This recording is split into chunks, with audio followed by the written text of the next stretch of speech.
Hello dear students, welcome to DK classes. आज की class में हम डिस्कस करने जा रहे हैं एनसीईआरटी एग्जाम्पलर प्रॉब्लम्स में से chapter number 4 that is quadratic equations. सभी के सभी इंपॉर्टेंट क्वेश्चंस मैंने इसमें डिस्कस किए हैं, यानी कि अगर आपने ये वीडियो अच्छे से देख ली तो एनसीईआरटी एग्जाम्पलर प्रॉब्लम्स वाला चैप्टर 4 आपका कंप्लीट हो जाएगा। ओके, चलिए हम स्टार्ट करते हैं क्वेश्चन नंबर 1 से। क्या बोला गया है? State whether the following quadratic equations have two distinct real roots. Two distinct real root, देखिए डिस्टिंक्ट मतलब अलग अलग रियल रूट्स। तो जब भी अलग अलग रियल रूट्स होते हैं तो हम क्या करते हैं, डी यानी कि डिस्क्रिमिनेंट। क्वाड्रेटिक इक्वेशन में एक यूज होता है डिस्क्रिमिनेंट, जो कि होता है बी स्क्वायर माइनस 4ac के इक्वल। ये जीरो से ग्रेटर होना चाहिए, ये ग्रेटर देन जीरो होना चाहिए, तभी हम ये कह सकते हैं कि उसके दो अलग अलग रियल रूट्स हैं। तो सबसे पहले इसे हमें क्वाड्रेटिक इक्वेशन की फॉर्म में तो बनाना पड़ेगा। तो हम क्या करते हैं, स्क्वायर ओपन करते हैं। स्क्वायर ओपन करता हूं तो ये बना x square a square minus 2ab। Identity से स्क्वायर ओपन करना पड़ेगा।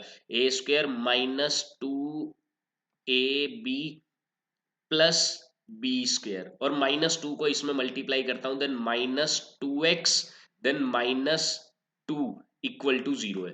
Okay, then x square, x वाली टर्म बीच में रखते हैं, माइनस 2√2x, और माइनस 2x भी है तो माइनस 2 कॉमन ले लेता हूं मैं।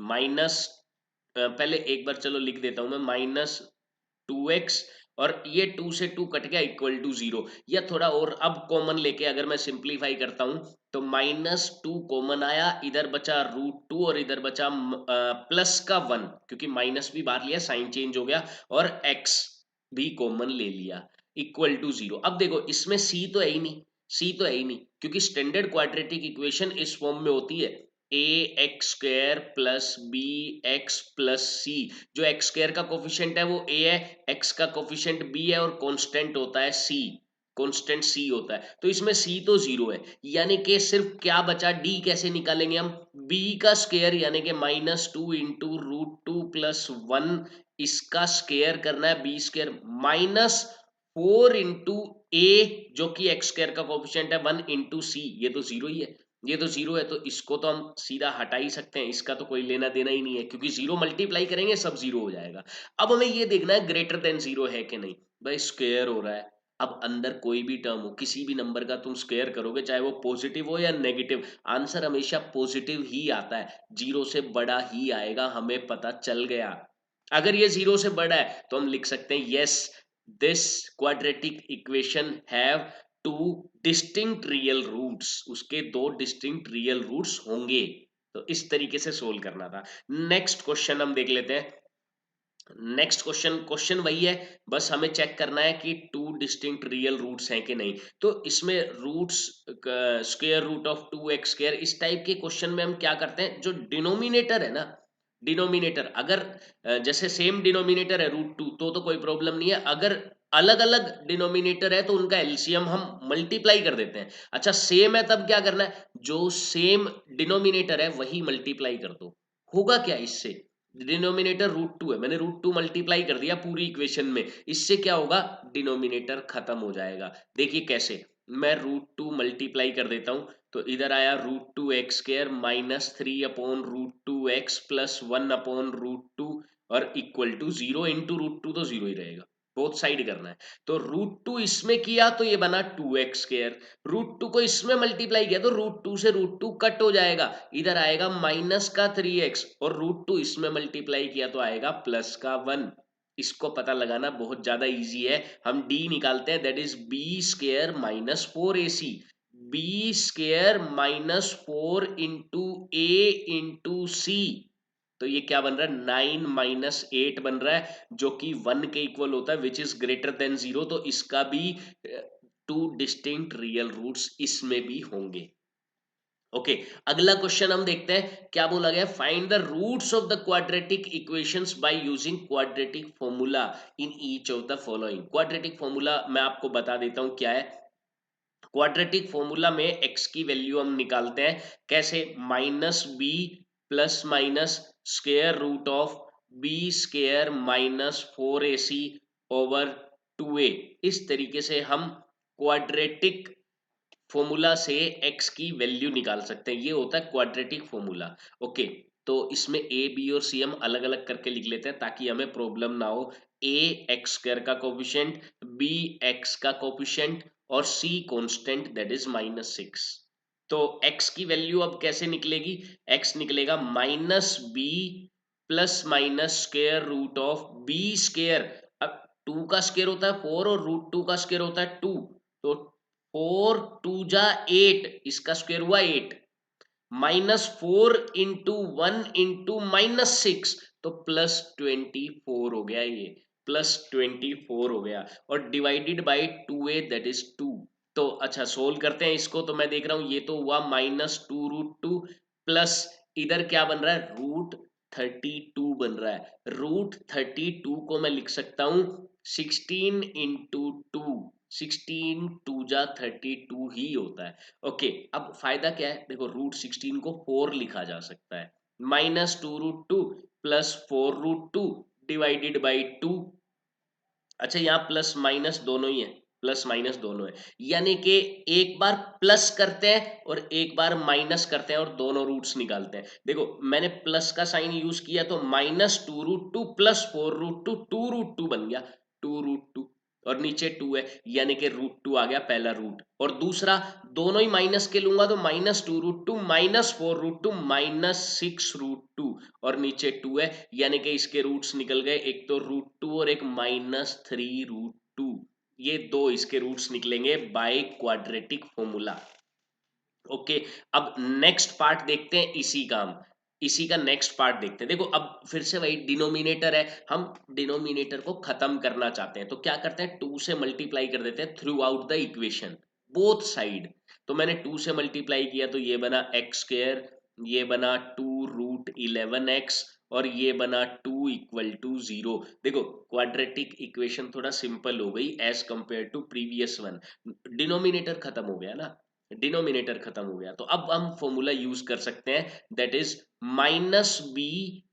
b क्या है, b है -2√11, इसका माइनस लेंगे तो प्लस का 2√11 हो जाएगा, 2√11 plus minus square root of b square, इसका स्क्वायर देखो 2 का स्क्वायर 4 और 11 का √11 का स्क्वायर 11, 4 इंटू 11 तो b स्क्वायर हो गया ये, -4 इंटू a इंटू c, तो माइनस हो गया 8 डिवाइडेड बाई 2a यानी कि 2। तो ये क्या बन रहा है, 2√11 प्लस माइनस 44 में से अगर मैं 8 को माइनस करता हूं देन आई विल गेट √36, और √36 होता है 6 के इक्वल, डिवाइडेड बाई 2, 2 कॉमन लेकर सिंप्लीफाई कर दो। अगर मैं 2 कॉमन लेता हूं तो इधर बचेगा √11 प्लस माइनस 3 डिवाइडेड बाई 2, 2 से 2 कट गया तो दो रूट्स आ गए इसके, √11 प्लस 3 एंड √11 -3। तो इस तरीके से हमने क्वाड्रेटिक फॉर्मूला यूज किया, इसमें इजी क्वेश्चन था, इजीली हमने निकाल दिया। नेक्स्ट पार्ट देखते हैं हम इसी का। नेक्स्ट पार्ट फ्रैक्शन वाला है इसलिए मैंने इसे लिया है। सबको 5 से मल्टीप्लाई कर दो, सिंपल इक्वेशन बन जाएगी। 5 से मल्टीप्लाई किया तो ये बना 2x स्क्वायर, ये बना 5x, ये बना 3 और इक्वल टू हो गया 0। क्वाड्रेटिक फॉर्मूला यूज कर सकते हैं हम, -b plus minus square root of b square -4ac, मैंने ये यूज कर लिया। ओके, तो मैं देख रहा हूं 8, 8 3 जा 24, और एक माइनस इधर है एक माइनस इधर है, प्लस हो जाएगा तो 25 प्लस 24 49। अच्छा डिवाइड बाई 2a और लिख देता हूँ, 49 का रूट होता है 7, यानी कि ये बना 5 प्लस माइनस 7/4। पहले प्लस करता हूं तो 12/4 यानी कि 3, माइनस करता हूं तो 5 माइनस 7 यानी कि -2, -2/4 -1/2 होता है, -2/4 -1/2 होता है। तो इस तरीके से इजीली हम इसको सोल्व कर सकते हैं। ओके, हम चलते हैं नेक्स्ट पार्ट की तरफ, इसमें भी वही है कि रूट्स निकालने हैं। अच्छा अब क्या है, बाय फैक्टराइजेशन मेथड। ऊपर वाले में क्या था, हाँ ऊपर वाले में भी फैक्टराइजेशन था, ठीक है, तो इसको दोबारा कर लेते हैं, बाय फैक्टराइजेशन मेथड करते हैं, फैक्टराइजेशन मेथड से सोल्व कर देते हैं, कोई बात नहीं। फैक्टराइजेशन मेथड से हम कैसे करेंगे, देखो फैक्टराइजेशन में हम क्या करते हैं भाई, मल्टीप्लाई करके, जो इनको मल्टीप्लाई करके आ रहा है, ऐसे दो नंबर हमें चाहिए जिनको मल्टीप्लाई करके -6 आता हो, और सम जिनका -5 आता हो। ये तो आता हो सम, ये आता हो प्रोडक्ट, ऐसे दो नंबर हमें चाहिए। तो ऐसे दो नंबर क्या क्या हो सकते हैं, सम -5, तो -6 और प्लस का 1 हो सकते हैं ऐसे दो नंबर्स, -6 और प्लस का 1। तो देखो इनका सम -5 बन रहा है, प्रोडक्ट -6 बन रहा है। तो मैं क्या करूंगा अब, 2x² -6x -x, इसको स्प्लिट कर दिया, स्प्लिटिंग मिडल टर्म से फैक्टराइज हम यूज कर रहे हैं, इक्वल टू 0, यहां से कॉमन लिया 2x, इधर बचा x-3, यहां से -1 कॉमन ले लेता हूं मैं, तो साइन चेंज होगा बस, x, एक मिनट, ये -6 प्रोडक्ट बनाना है मुझे, -6, ओके, ये प्लस है, ये प्लस है, तो साइन चेंज नहीं करना, x -3 आ जाएगा, ये -6x प्लस x आना है, ओके। देन x-3 कॉमन लिया, इधर आ गया 2x प्लस 1, और यहां इसको जीरो करते हैं तो x की वैल्यू 3 आएगी, अगर मैं इसको जीरो करता हूं तो x की वैल्यू -1/2 आएगी। तो फैक्टराइजेशन से भी हम इस तरीके से रूट्स निकाल सकते हैं, रूट सेम आते हैं, लेकिन जब बोला गया है फैक्टराइजेशन मेथड, तो हमें फैक्टराइजेशन मेथड यूज करना पड़ेगा। ओके, अब हम देखते हैं नेक्स्ट पार्ट, इसमें भी फैक्टराइजेशन मेथड यूज करना है। तो क्या करेंगे हम भाई, मल्टीप्लाई करके, जो इन दोनों को मल्टीप्लाई करके आ रहा है वो आना चाहिए, ऐसे दो नंबर लेने हैं, इनको मल्टीप्लाई करके क्या आ रहा है, 3√2 इंटू √2 6 माइनस का 6, और सम कितना, -5, ये तो वही नंबर्स हो गए, -6 और प्लस का 1, ये तो वही हो गए, तो सेम लिख देते हैं हम, 3√2x² माइनस का 6x प्लस का x और -√2, यहां से कॉमन लेते हैं, कॉमन क्या आएगा, देखो 3 तो आ ही रहा है, 3 आने के बाद इधर 2 बचा, और मैंने आपको बताया 2 में होते हैं 2√2, तो एक √2 इधर है, 2√2 इधर भी है, क्योंकि इधर 2 बचा है, 2 का मतलब यही होता है √2 इंटू √2, तो मतलब 2 है तो उसमें एक √2 भी प्रेजेंट है, तो √2 भी कॉमन आ गया, x भी कॉमन आ गया, इधर तो बचेगा सिर्फ x माइनस, देखो 3 गया तो 2 बचा,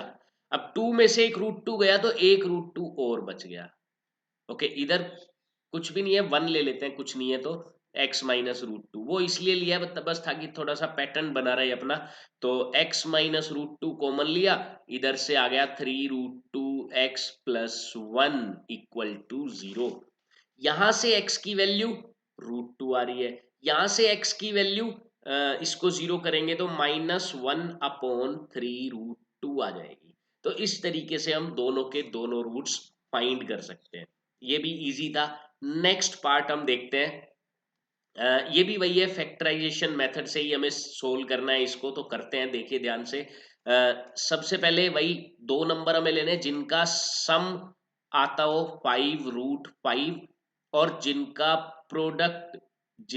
प्रोडक्ट आता हो 3 × -10, यानी कि -30 आता हो, जिनका प्रोडक्ट -30, तो ये बन रहे हैं 6√5 और -√5, देखो जरा एक बार, 6√5 और -√5, अगर मैं मल्टीप्लाई करता हूं तो -30 आएगा, अगर मैं सम करता हूं तो 5√5 आएगा। अगर देखो आपको रूट्स वाले जो क्वेश्चन है उनको फैक्टराइज करने में प्रॉब्लम होती है, तो एक वीडियो बनाई है मैंने डेडिकेटेड इसके लिए कि रूट वाले टर्म्स को कैसे फैक्टराइज किया जाए, तो उसका लिंक दिया हुआ है डिस्क्रिप्शन में, या फिर आई बटन पर भी आप क्लिक करके उस वीडियो को देख सकते हैं, उसमें अच्छे से बताया हुआ है मैंने, एक डेडिकेटेड वीडियो है कि रूट वाले टर्म्स को ही किस तरीके से फैक्टराइज किया जाता है, तो वहां से आप देख सकते हैं, वहां से फैक्टराइजेशन आप पूरे तरीके से सीख जाएंगे, ये मैंने इतनी जल्दी कैसे निकाला आप भी वहां से जान सकते हैं। ओके, तो 3x² plus 6√5x minus √5x -10 equal to 0, ये मैंने बना दिया। ओके, अब यहां से कॉमन अगर मैं लेता हूं तो 3 कॉमन आ रहा है, x कॉमन आ रहा है, तो इधर बचेगा x प्लस 3, यहां से गया तो 2√5 बच रहा है, 2√5, ओके, इधर से कॉमन आएगा माइनस का √5, तो इधर ब्रैकेट सेम चिपका दो, x प्लस 2√5। ओके, अब x प्लस 2√5 कॉमन आया और इधर बचा 3x माइनस √5। तो एक x की वैल्यू, अगर मैं इसको जीरो करता हूं तो x की वैल्यू -2√5 आती है, अगर मैं इसको जीरो करता हूं तो x की वैल्यू आती है √5/3। तो ये दो वैल्यूज हम निकाल सकते हैं फैक्टराइजेशन मेथड से, इस तरीके से। ओके, अब हम आगे बढ़ते हैं नेक्स्ट क्वेश्चन पर। नेक्स्ट क्वेश्चन क्या है, स्टेटमेंट वाले क्वेश्चन है। क्या है, had Ajita scored 10 more marks in her mathematics. उसके मैथमेटिक्स में लेट अभी अभी मैं मान लेता हूं कि उसके मैथ्स में जो मार्क्स आए हैं वो x आए हैं। तो ये कह रहा है कि अगर 10 नंबर ज्यादा होते आउट ऑफ 30 में से, ठीक है, यानी कि उसके नंबर x प्लस 10 होते, तब क्या कह रहा है वो, 9 times these marks, in marks का 9 टाइम्स वुड हैव बीन, वो होता, किसके इक्वल होता वो बता रखा है, square of her actual marks. Actual marks तो x है, इसके स्क्वायर के इक्वल होता। ये कहा हुआ है, तो कितने मार्क्स मिले ये बताना है। इक्वेशन को सिंप्लीफाई करना है। देखिए, 9x plus 90 is equal to x square, then x square minus 9x minus 90 equal to 0। Factor easily हम बना सकते हैं, वही दो नंबर जिनका प्रोडक्ट आना चाहिए -90 और जिनका सम आना चाहिए माइनस का 9।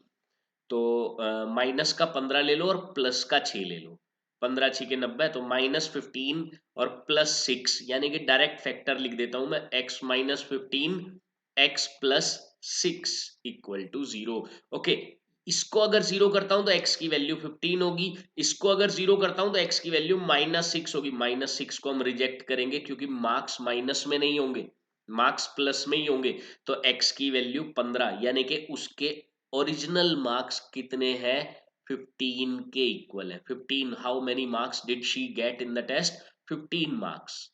तो इस तरीके से हम ये क्वेश्चन कर सकते हैं। नेक्स्ट देखते हैं हम। ओके, ट्रेन वाला स्पीड टाइम एंड डिस्टेंस का क्वेश्चन है।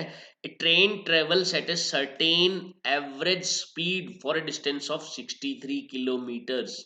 एक ट्रेन है, वो कुछ एवरेज स्पीड पर चलती है, कितना distance, 63, and then travel a distance of 72 kilometer at an average speed of 6 kilometer per hour more than its original speed। अपनी ओरिजिनल स्पीड से 6 किलोमीटर पर आवर ज्यादा चलती है, 72 kilometres. If it takes 3 hours to complete the journey, अगर इसे total लगते 3 घंटे, then what is the original average speed. Original average speed क्या है, मैं एज्यूम कर लेता हूं, let original average speed, original average speed is x kilometre per hour. मैंने x किलोमीटर पर आवर मान ली। ओके, अब ये क्या कह रहा है भाई, 63 किलोमीटर तो इसी स्पीड से चला है, इसी स्पीड से, तो कितना टाइम लगा होगा। भाई टाइम का फॉर्मूला सिंपल है, डिस्टेंस को टाइम स्पीड से डिवाइड कर दो, यानी कि डिस्टेंस 63 और स्पीड x, इतना टाइम लगा होगा इसको। फिर आगे क्या कर रहा है, फिर 72 किलोमीटर फिर से जाता है, तो अब डिस्टेंस है 72 डिवाइडेड बाई स्पीड, लेकिन अब क्या कर रहा है, स्पीड 6 ज्यादा है, पहले वाली से 6 ज्यादा, तो इसमें 6 प्लस कर दो, क्या दिक्कत है, 6 प्लस कर दी, अब इतना टाइम लगेगा, और ये टाइम मिलाकर 3 घंटे है, यानी कि प्लस करो और 3 घंटे के इक्वल रख दो। देखो मैंने क्या किया, पहले वाला टाइम निकाला, दूसरे वाला टाइम निकाला, दोनों को ऐड करके 3 घंटे के इक्वल आ रहा है, मैंने 3 घंटे रख दिया। सिर्फ एलसीएम लेना है और वही क्वाड्रेटिक इक्वेशन आपके सामने आएगी। सिंप्लीफाई करते हैं, चलिए। x into x plus 6 LCM आ गया, देन x प्लस 6 इंटू 63 बनेगा 63x प्लस 6 6 जा 36 37 378 plus 72x is equal to 3, ये बन रहा है।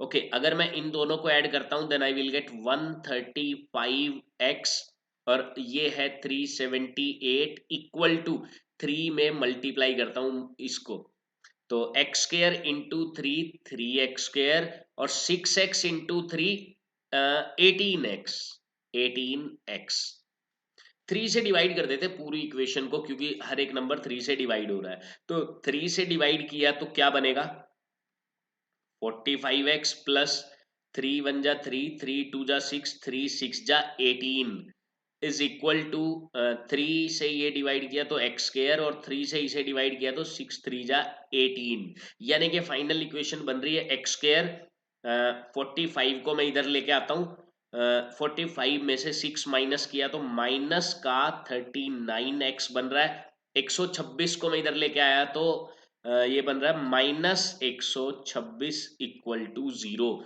यानी कि अब क्वाड्रेटिक इक्वेशन तो निकल चुकी है, बस इसको सोल्व करना है। तो आप चाहो तो क्वाड्रेटिक फॉर्मूला यूज कर सकते हो अगर जल्दी से आप फैक्टर नहीं निकाल पाते हैं तो, और अगर निकाल लेते हैं तो बहुत ही बढ़िया है। तो इसके जो दो फैक्टर्स बनने वाले हैं मल्टीप्लाई करके -126 और सम -39, तो 42 माइनस का और प्लस का 3 42 3 जा 126 होता है। तो ये दो इसके फैक्टर्स बनने वाले हैं, यानी कि x minus 42 into x plus 3 equal to 0। तो x को इसको 0 रखता हूं तो x की वैल्यू 42 आ जाएगी, और इसको 0 करूंगा तो माइनस में आएगी, जो कि हमें लेनी नहीं है, तो हमें तो प्लस में चाहिए। तो x की वैल्यू आ गई 42, यानी कि उसकी जो ओरिजिनल एवरेज स्पीड है वो है 42 kilometre per our.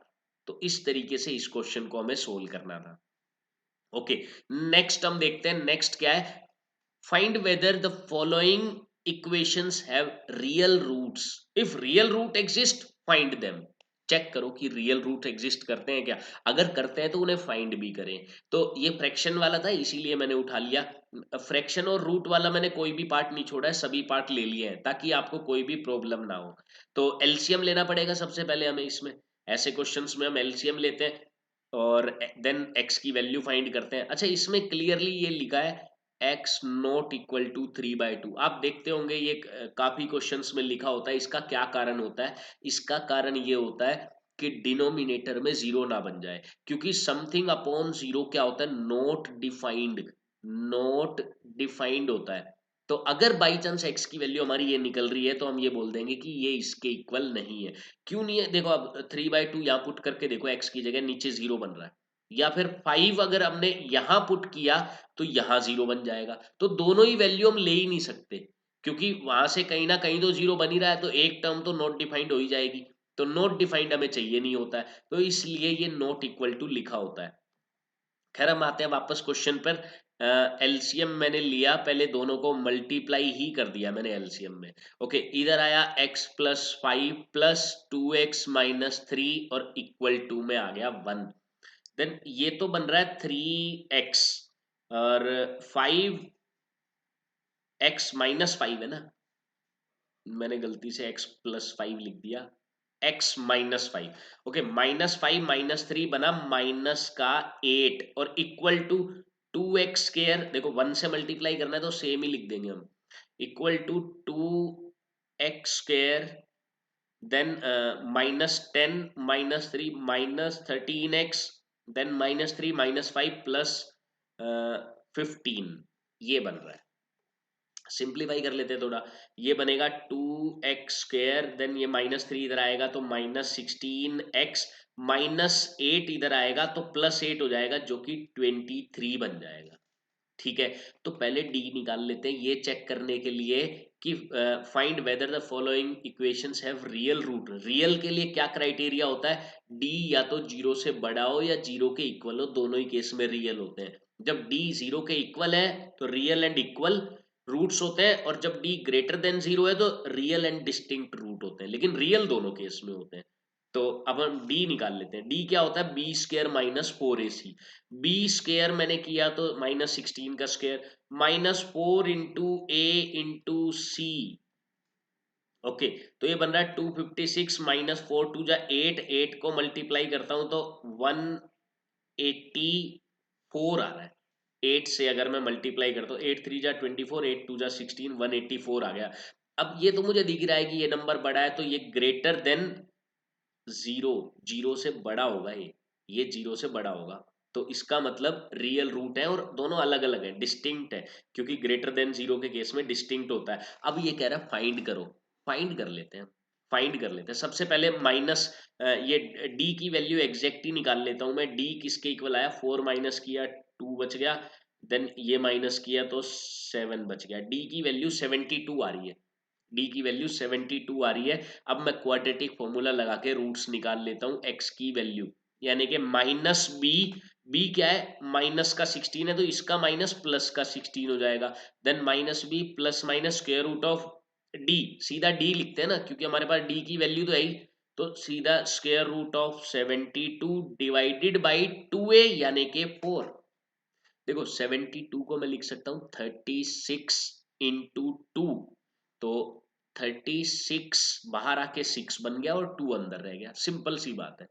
Divided by 4, common लिया जाएगा 2, 2 कॉमन आ रहा है यहाँ पे, 2 कॉमन आएगा तो ये बनेगा 8 प्लस माइनस 3 रूट 2, और वो जो 2 कॉमन लिया था वो नीचे वाले 4 से कट करके 2 बना दिया मैंने। तो ये दो रूट्स आएंगे, एक बार प्लस एक बार माइनस, ये इसके दो रूट्स आ जाएंगे। इस तरीके से ये क्वेश्चन हमें सोल्व करना था। ओके, नेक्स्ट पार्ट हम देख लेते हैं।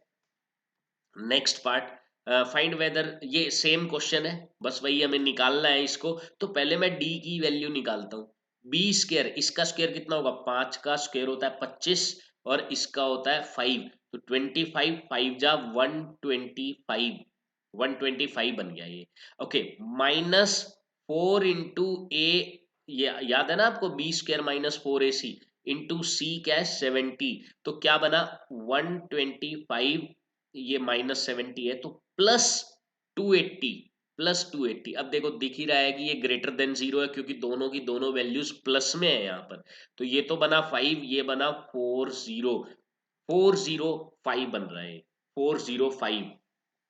ओके, तो अब हम वैल्यू फाइंड करते हैं, इसके रूट्स निकालते हैं कैसे, वही minus B plus minus square root of D that is 405 divided by 2a, ये होता है फॉर्मूला। तो देखो 405 को 81 इंटू 5 लिख सकता हूं मैं, यानी कि -5 रूट 5 प्लस माइनस 81 इंटू 5, 81 यानी कि 9, रूट रूट में ना, तो 81 9 बन गया, 5 अंदर रह गया, डिवाइडेड बाई 2।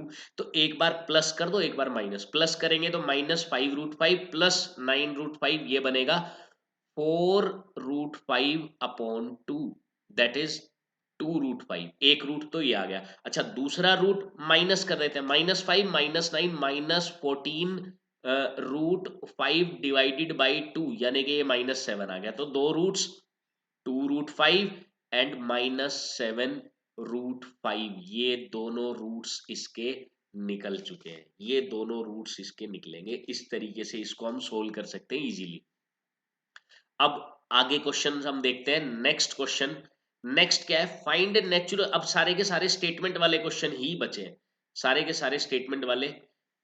तो find natural number whose square diminished by 84, एक ऐसा नेचुरल नंबर निकालना है, लेट वो नेचुरल नंबर x है, जिसका स्क्वायर अगर डिमिनिश्ड मतलब कम की कर दिया जाए, किससे 84 से, यानी कि उसमें से 84 कम करना है, यानी कि 84 सब्ट्रैक्ट कर दिया, तो इज इक्वल टू, अब ये किसके इक्वल हो जाता है, थ्राइस ऑफ, तीन गुना, किसका तीन गुना, 8 more than the given number, given number से 8 ज्यादा, गिवन नंबर प्लस 8, इसको थ्राइस के इक्वल हो जाता है। ठीक है, सोल्व कर सकते हैं हम इजीली। एक्स स्क्वायर, ये जो 3x बनेगा वो इधर आकर माइनस हो जाएगा, तो -3x, और ये जो 24 बनेगा वो भी इधर आकर माइनस हो जाएगा, 24 अगर मैं माइनस करता हूं तो 108 बन रहा है, और इक्वल टू में 0, सिंप्लीफाई करके एक क्वाड्रेटिक इक्वेशन मैंने बना दी है। अब 108, 12 9 जा 108 होता है, माइनस का 12 और प्लस का 9, तो दो फैक्टर इजीली हम बना सकते हैं। फैक्टराइजेशन मेथड अब तो आप परफेक्ट हो चुके होंगे इसमें, तो क्या कर सकते हैं आप, सीधा x -12 और x +9, ये दो इसके फैक्टर्स बन रहे हैं, x की वैल्यू यहाँ से आएगी 12 और यहाँ से -9 आएगी, जो कि हमें नहीं लेनी है क्योंकि स्पेशली बोला गया है नेचुरल नंबर। -9 एक नेचुरल नंबर नहीं होता, हमें ये बात पता है। तो x की वैल्यू 12 आ जाएगी यहाँ पर। -9 को रिजेक्ट करेंगे, x will be equal to 12, that's all. बस इतना ही था ये। नेक्स्ट क्वेश्चन हम देखते हैं। A natural number when increased by 12, एक नेचुरल नंबर फिर से लेट x, उसको मैंने x मान लिया, उसको अगर 12 से बढ़ा दिया जाए, ठीक है, बढ़ा देते हैं, x प्लस 12 कर दिया, इक्वल्स, ये इक्वल हो जाता है किसके, 160 times it's reciprocal. Sorry, 160 times किसके, इसके रेसिप्रोकल के 160 टाइम्स। तो x मल्टीप्लाई कर दो, x मल्टीप्लाई कर दो, तो ये बनेगा एक्स स्क्वायर, ये बनेगा 12x, और इससे इसमें x मल्टीप्लाई करेंगे तो कट हो जाएगा, x से x कट हो जाएगा, तो 160 बच गया, उसको इधर ले आते हैं, -160 इक्वल टू बन गया 0। ये क्वाड्रेटिक इक्वेशन आपके सामने निकल के आ गई है। अब इसको वही फैक्टर्स बनाने हैं, तो 20 और 8, तो x plus 20 into x minus 8, ये दो फैक्टर बनेंगे। 20 प्लस का लेना है, 8 माइनस का, क्योंकि प्लस का 12 चाहिए। ओके, x की वैल्यू यहां से निकालता हूं तो -20 आएगी, जो कि मतलब ही नहीं है क्योंकि नेचुरल नंबर निकालना है। और यहां से लेता हूं तो 8 आएगी, जो कि इसका आंसर होगा। x की वैल्यू 8 आ जाएगी यहाँ पर, x की वैल्यू 8 आ जाएगी। ओके, नेक्स्ट क्वेश्चन की तरफ हम चलते हैं। नेक्स्ट क्वेश्चन ट्रेन वाला है। A train travelling at a uniform speed for 360 kilometre, 360 kilometre तक वो यूनिफॉर्म स्पीड पे चली है, would have taken 48 minute less, वो 48 मिनट कम लेती, कब, अगर स्पीड 5 किलोमीटर पर आवर ज्यादा होती तब। फाइंड ओरिजिनल स्पीड, ठीक है, ओरिजिनल स्पीड को मैं मान लेता हूं, ओरिजिनल स्पीड को मैं x किलोमीटर पर आवर मान लेता हूं। ओके, देन पहले तो ये देखो अभी कितना टाइम लग रहा है, टाइम वही होता है डिस्टेंस अपॉन स्पीड। अब ये देखो कि अगर 5 ज्यादा होती तब कितना टाइम लगता, भाई डिस्टेंस तो सेम है, स्पीड को 5 ज्यादा कर दो इतना टाइम लगता। अब ये वाला जो टाइम है बाद वाला, जब स्पीड ज्यादा है तो ये कम है, कितना कम है, 48 मिनट। तो ज्यादा वाले टाइम में से कम वाला टाइम माइनस करो और 48 मिनट के 48 मिनट के इक्वल रख दो इसको, इसको 48 मिनट्स के इक्वल रख देते हैं। लेकिन देखो यहाँ किलोमीटर पर आवर और डिस्टेंस किलोमीटर में, तो टाइम आर में होना जरूरी है। आर में कैसे चेंज करेंगे भाई, 48 मिनट्स मतलब कि 48 अपॉन 60 आवर्स, क्योंकि एक मिनट में, सॉरी, एक आवर में 60 मिनट्स होते हैं। तो 48 अपॉन 60, 12 4 जा और 12 पंजे 60, 12 4 जा 48, 12 5 जा 60, तो 4/5 आ गया ये। ओके, अब इजीली सिंप्लीफाई कर सकते हैं, कैसे, एलसीएम ले लेते हैं, x इंटू एक्स प्लस 5, इधर आ गया 360 x, x प्लस 5 से मल्टीप्लाई करना है, प्लस 360 इंटू 5 हो गया 1800, और -360x इक्वल टू में आ रहा है 4/5। तो मैं देख रहा हूं ये तो कट हो ही गया, ये तो खत्म हो गया। Okay, now x into x plus 5 को मैं इधर ले जाता हूं तो ये बन रहा है एक्स स्क्र प्लस 5x, लेकिन 4/5 को मैंने मल्टीप्लाई ना करके 1800 के पास ले जाता हूं मैं, ताकि ये एक ही नंबर कांस्टेंट बन जाए, 5/4। देखो इधर 4/5 है, इधर जाएगा 5/4 हो गया। 4 से अगर मैं इसको कट करता हूं देन 45 0, तो ये बन रहा है एक्स स्क्र प्लस 5x, और ये जो बन रहा है 2250, वो इधर ले आता हूं 2250 इक्वल टू 0। ये क्वाड्रेटिक इक्वेशन बन गई जिसके दो फैक्टर्स हमें निकालने हैं। क्वाड्रेटिक इक्वेशन है x square plus 5x minus 2250 equal to 0। इसके दो फैक्टर्स बन रहे हैं, कौन से, 50 और -45। ये दो नंबर लेने हैं जिनका सम 5 है, प्रोडक्ट 2250 है। तो x plus 50 into x minus 45 equal to 0। तो x की एक वैल्यू आ रही है -50 और एक वैल्यू आ रही है 45। अब स्पीड माइनस में तो नहीं हो सकती, यानी कि उस ट्रेन की स्पीड है 45 kilometre per our. Original speed उसकी 45 किलोमीटर पर आवर की है। ओके, तो इस तरीके से क्वेश्चन करना था। नेक्स्ट हम देखते हैं question, if Zeba were younger by 5 years then what she really is. अभी अभी जो है अगर उससे 5 साल छोटी होती, ठीक है, अभी प्रेजेंट एज ऑफ जेबा मान लेते हैं, प्रेजेंट एज ऑफ जेबा, प्रेजेंट एज मैंने मान ली 5 years, सॉरी 5 years नहीं, x years।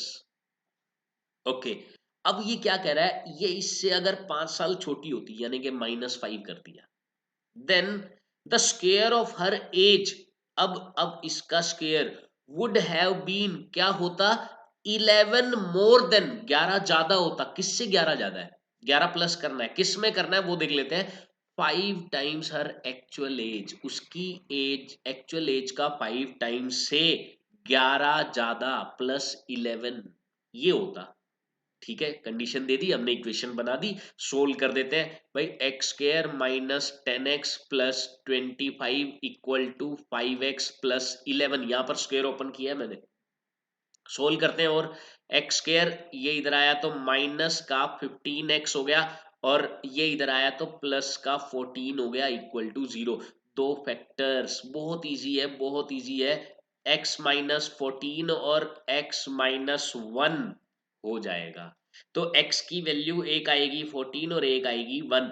1 को हमें रिजेक्ट करना पड़ेगा, 1 को रिजेक्ट करना पड़ेगा। क्यों? क्योंकि देखो क्या बोला गया है कि अगर वो 5 साल छोटी होती, अब अगर वो 1 साल की है तो उससे 5 साल छोटी हो ही नहीं पाएगी, उससे 5 साल छोटी में तो एज नेगेटिव में चली जाएगी, जो कि पॉसिबल नहीं है। क्योंकि क्वेश्चन में दिया हुआ है ना यंगर बाय 5 years, अगर वो 5 साल छोटी होती तो एज को नेगेटिव में कैसे लेके जाएंगे हम। 1 साल की अभी है, 5 साल छोटी होती कैसे होती ही नहीं वो 5 साल पहले तो ये नहीं लिया जाएगा। x की वैल्यू 14 यानी कि प्रेजेंट एज उसकी नाउ 14 years है, 14 years। ओके, नेक्स्ट क्वेश्चन देखते हैं। क्वेश्चन बड़े इंटरेस्टिंग है, एज का एक और क्वेश्चन है, काफी अच्छा क्वेश्चन है, बिल्कुल ध्यान से देखना नहीं तो समझ नहीं आएगा ये। At present Asha's age is 2 more than square of her daughter Nisha's age. Present time में, ठीक है, एक आशा है और एक उसकी डॉटर है। तो आशा की एज मैंने एज्यूम कर ली x years, और उसकी डॉटर निशा, उसकी एज मैंने एज्यूम कर ली y years, ये दोनों ईयर्स में। ओके, क्या दिया हुआ है according to question, at present Asha age यानी कि x इज मतलब इक्वल टू 2 मोर, दो ज्यादा है, किससे, square of a daughter Nisha से, डॉटर का स्केयर किया उससे दो ज्यादा, ये x की वैल्यू है। ठीक है, अब अगली लाइन जबरदस्त है इसकी। When Nisha grows to her mother's present age, जब निशा मदर की प्रेजेंट एज पर जाएगी, यानी कि जब निशा x years की हो जाएगी। भाई देखो, एक एक सिंपल सा कंसेप्ट मैं आपको बताना चाहता हूँ। मान लो किसी एक पर्सन ए, उसकी एज 18 है, और कोई एक पर्सन है बी जिसकी एज 13 है। जब ये 13 18 की एज में आ जाएगा तो 18 वाला कितनी एज में होगा, भाई हमें पता कैसे चलेगा कि ये कितनी एज में होगा। हम क्या करेंगे, हम ये देख सकते हैं कि कितने टाइम का गैप है, यानी कि 5 साल का गैप है। हमने क्या किया, 18 माइनस 13 किया, मुझे पता चला कि 5 साल का गैप है। तो ये जब ये यहां पर पहुंचेगा, 13 पहुंचेगा 18 पर, तो 5 साल बड़ा हो गया। अब ए 5 साल और बड़ा हो चुका होगा उस टाइम, यानी कि ए क्या हो जाएगा उस टाइम पर, उस टाइम पर ए हो जाएगा 18 प्लस इन दोनों का जो भी डिफरेंस है वो, दैट इज 5, 23 ईयर्स का होगा उस टाइम। तो यही इसमें मेन चीज है, यही समझने वाली चीज है बस। तो अब देखते हैं क्वेश्चन कैसे करते हैं। देखो, when Nisha grows to her mother's present age, जब निशा x ईयर्स की हो गई, ठीक है, निशा की तो एज पता चल गई, निशा की x है इस टाइम पे, और x है, आशा की एज कितनी है, Asha, Asha's age when, when यही लाइन आएगी अब, Nisha grows to her mother's age, mother's present age, या लिख दो when Nisha's, Nisha's age is x years. तो आशा की एज उस टाइम कितनी होगी भाई, आशा की अभी x है, और वो कितना साल बड़ी हो जाएगी, जितना इनका डिफरेंस है, यानी कि x माइनस वाई इसमें ऐड करना पड़ेगा, ये आशा की एज होगी बाद में, जब निशा x ईयर्स की हो जाएगी तब, ठीक है। अब इक्वेशन बनेगी, क्या बनेगी, आशाज एज वुड बी, अब ये जो आशा की एज है वो क्या है, 2x माइनस वाई है, ये क्या होती, 1 ईयर लेस, एक कम करना है किसमें से, 10 टाइम्स प्रेजेंट एज ऑफ निशा, भाई 10 टाइम्स प्रेजेंट एज, निशा की एक्स नहीं ली, निशा की प्रेजेंट ही ली है, प्रेजेंट एज ऑफ निशा से ये 10 टाइम्स हो गया, -1, 1 लेस ये दिया हुआ है, 1 ईयर लेस, एक साल कम, किससे, 10 times the present age of Nisha, ये दिया हुआ है। तो पहली इक्वेशन हमारी ये निकली थी, दूसरी इक्वेशन हमारी ये निकली है, किसी भी एक की वैल्यू निकाल के दूसरे में पुट कर देते हैं, चलो x की वैल्यू निकालते हैं, भाई y इधर जाएगा तो 2x equal to 11y minus 1, और 2 जाएगा डिवाइड में, तो x की वैल्यू आ गई, यहां पुट करते हैं, देखिए x, x इक्वल है वाई स्केयर प्लस 2, और x की वैल्यू अभी अभी मैंने निकाली 11y minus 1 upon 2, 11y minus 1 upon 2 equal to y square, sorry ये प्लस 2 है, वाई स्केयर प्लस 2, तो 2 इधर मल्टीप्लाई कर देते हैं, ये बना 11y minus 1 equal to 2y square plus 4, या 2y स्केयर, 11y को इधर ले आओ माइनस 11y, और -1 को इधर ले आओ +5, तो ये हो गया इक्वल टू 0, बच गया, सब कुछ एक तरफ ले आया मैं। अब देखो, दो नंबर हमें चाहिए जिनका प्रोडक्ट 10 बनता हो, जिनका सम -11 बनता हो, तो -10 और -1 ये दो नंबर ऐसे हो सकते हैं, तो क्या करेंगे हम, 2y square minus 10y minus y plus 5 equal to 0, यहां से मैंने कॉमन लिया तो 2y आ रहा है, y -5, यहां से -1 कॉमन लेता हूं, बस साइन चेंज करना है, y -5, अब y-5 कॉमन आया, इधर बचा 2y-1, तो या तो y की वैल्यू 5 ईयर्स होगी, या फिर y की वैल्यू यहां से 1/2 ईयर्स आ रही है, 1/2, क्या कोई वैल्यू रिजेक्ट भी होगी, ये हम देख लेते हैं एक बार, when Nisha grows to 10 times the present age of Nisha, ठीक है, कोई कोई इसमें दिक्कत वाली बात तो नहीं लग रही है, तो दोनों एज हम ले सकते हैं, y की वैल्यू, ठीक है, x की वैल्यू और निकाल लेते हैं, x की वैल्यू पूछा कि क्या चीज गया है हमसे, वो भी हम देख लेते हैं, find the present ages of both Asha and Nisha, दोनों की एज पूछी गई है, x तो आशा की एज निकल रही है, x तो आशा की एज निकल रही है, ठीक है,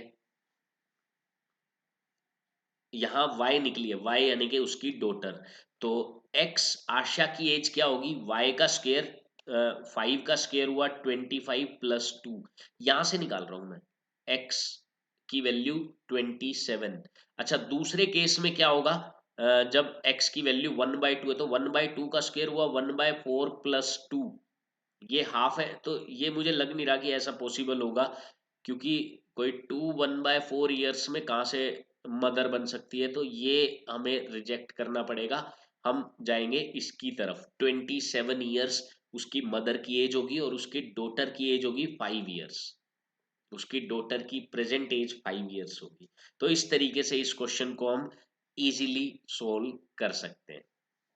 ओके, नेक्स्ट क्वेश्चन हम देखते हैं, नेक्स्ट क्वेश्चन क्या दिया गया है, in the centre of a rectangular lawn of dimension 50 metre into 40 metre, ये 50 मीटर और 40 मीटर का एक लॉन दिया हुआ है आपको, जिसके सेंटर में rectangular pond is to be, ये रेक्टेंगुलर पॉन्ड बनाया गया है बीच में, so that the area of grass surrounding the pond would be, ये जो ग्रास का एरिया, ये वाला ग्रास है, ये वाला जो ग्रीन कलर में आपको दिख रहा है ये ग्रास है, ये इसमें ग्रास है पूरा, ये पूरा का पूरा यहां पर आपको ग्रास नजर आ रहा है। ओके, तो ये जो ग्रास है उसका एरिया दिया हुआ है 1184। Find the length and breadth of pond, length निकालनी बिल्कुल सेंटर में है, तो यहां से इसका डिस्टेंस मैं x मीटर मान लेता हूं, तो और ये भी मैं x मीटर ही मान लेता हूं। ठीक है, ये गैप मैंने x मीटर मान लिया। अब क्या करना है, सबसे पहले ये देखो कि ये ग्रास का एरिया निकलेगा कैसे, निकलेगा कैसे। अगर मैं एरिया ऑफ ग्रास लोन की बात करता हूं, ग्रास लोन जो कि ये है बीच वाला पार्ट जो ग्रीन पार्ट से मैंने शेड किया है, अगर उसका एरिया चाहिए तो क्या करना पड़ेगा, पहले तो पूरे का एरिया, पूरे का area that is area of rectangular lawn, rectangular lawn minus करना पड़ेगा एरिया ऑफ पोंड, पोंड का एरिया माइनस करना पड़ेगा। ठीक है, पोंड की अगर मैं लेंथ और ब्रेड्थ देखूं, लेंथ ऑफ पोंड अगर मैं देखता हूं तो देखो ये टोटल 50 है, 50 में से x इधर से माइनस हुआ, x इधर से माइनस हुआ, यानी कि 50 माइनस 2x हो गई। ओके, ब्रेड्थ अगर मैं देखता हूं, ब्रेड्थ ऑफ पोंड, अगर पोंड की ब्रेड्थ में देखता हूं तो वो होगी ये 40 है, 40 में से x ऊपर से माइनस, x नीचे से माइनस, 40 माइनस 2x। ओके, अब देखो रेक्टेंगुलर लॉन का एरिया भाई लेंथ इनटू ब्रेड्थ हो गया, पूरा पूरा एरिया निकाल दिया, उसमें से ये पोंड का एरिया मैं माइनस करने जा रहा हूं, पोंड का कितना है 50 minus 2x into 40 minus 2x, और ये क्वेश्चन में दिया हुआ है 1184 के इक्वल। ठीक है, अब सिंप्लीफाई करना है बस हमें, कैसे, ये तो बना 2000 20 ठीक है, 2000 माइनस, पहले ब्रैकेट ओपन नहीं करते हैं, पहले सोल्व करते हैं, 50 इंटू 40 ये तो बनेगा 2000, then 50 plus 40 90 minus 2 minus 180 minus 180 x बनेगा, उसके बाद देन प्लस का 4x स्क्वेयर बन रहा है और इक्वल टू 1184। ये मैंने बस ब्रैकेट सोल्व की है, बस मैंने ये ब्रैकेट सोल्व की है। ओके, देन अब मैं साइन भी चेंज कर देता हूं, तो 2000 माइनस 2000 माइनस ये प्लस हो जाएगा 180x, ये माइनस हो जाएगा 4x स्क्वायर इक्वल टू 1184 हो जाएगा, 1184। तो मैं देख रहा हूँ ये तो इससे कट हो गया, सिंपल सी एक क्वाड्रेटिक इक्वेशन आ गई जो कि मैं लिख देता हूँ, ये है 180x माइनस 4x स्क्वायर और इक्वल टू 1184।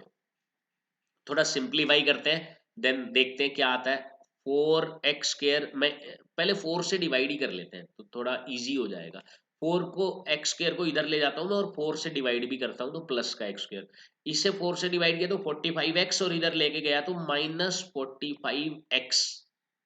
ओके, अब ये प्लस का बचेगा, 4 से डिवाइड किया तो 4 टू जा 8, देन 4 9 जा 36, 2 4 6 जा 4 6 जा 24, ये बन गया। ओके, अब इसके हमें फैक्टर्स निकालने हैं, तो इसके अगर आप फैक्टर्स निकालेंगे तो -37 और -8 आ जाएगा, -37 और -8। तो ये जो फैक्टर्स बनेंगे x-37 x-8, अगर हम इसको जीरो के इक्वल करते हैं तो x की वैल्यू 37 आ गई, इसको जीरो के इक्वल करते हैं तो x की वैल्यू 8 आ गई।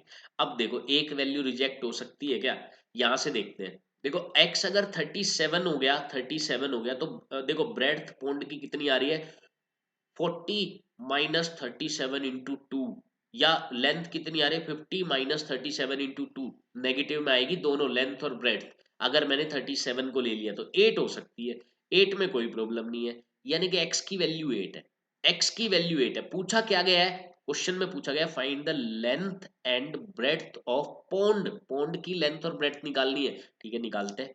तो लेंथ तो आएगी 50 माइनस 2 इंटू 18 यानी कि 16, तो ये बन रहा है